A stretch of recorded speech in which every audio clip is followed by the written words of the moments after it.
Coach, do you feel like you had to sell yourself to your players and everybody, because it's not like you were an assistant locally last year? I mean, they didn't know you from Adam. Did you feel like you had to sell yourself to them once you were named head coach? Yeah, I don't necessarily see it as selling yourself. I think it's building a relationship. That's what we found ourselves on. You can't coach a kid hard and make it hit home until you have that relationship and understand them and they understand you and your expectations. So instead of coming in and selling yourself as, the guy who likes to cut his teeth on glass, it's more of, hey man, I'm going to encourage you and I'm going to love you up. But at the same time, the standard's the standard and it doesn't change for anybody.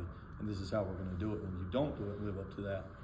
This is the consequence, and then why are you doing what you're doing not to do that? So just having those relationships with those kids and letting them know you care about them deeper than just football was my number one priority walking in the door day one. For the players, talk about Coach away from football. What's he like? I would say, he's a great person in general. Anytime we need something, he cares for us. I think today he took us. So I would say building a relationship with him since December or January, February, March, however, I would say it's been great. Just us building that bond will lead to the season. And like you were saying, I don't think he necessarily had to sell himself. I think, him coming in here, showing us that he cared about us, that he wants us to be better than last year, and he did his research, really showed me, okay, this is a good coach. Coach, what kind of things are you installing new offense, defensive schemes? Anything new in there? Yeah, so we've been blessed. We have Chris Watts, who was a longtime coach at Liberty High School, went to Davidson for the past 3 years. He's going to be our defense coordinator.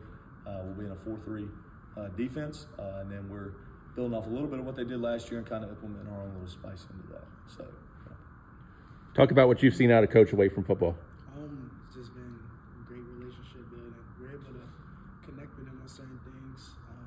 It's been fun. It's been very fun the last couple of months.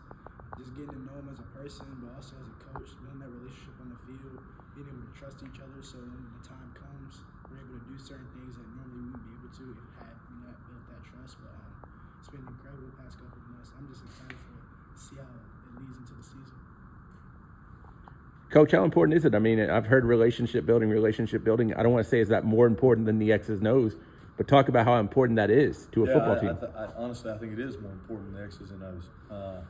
Your relationship dictates how hard somebody will play for you. And when you go and get stuff, if they're going to pack up and, quit, or if they're going to keep going and dig a little bit deeper because they trust you and they want to play for you. Also, you're in high school football. It's more about developing young men than it is how many rings you win or how many games you win. Yeah, we all want to win. Everybody knows that. Everybody wants a ring. But at the end of the day, what are you doing to set these young guys up to be men one day and be husbands and be fathers? That's the ultimate winning in life, right? And that's what we want to do. And that's what we've found ourselves on.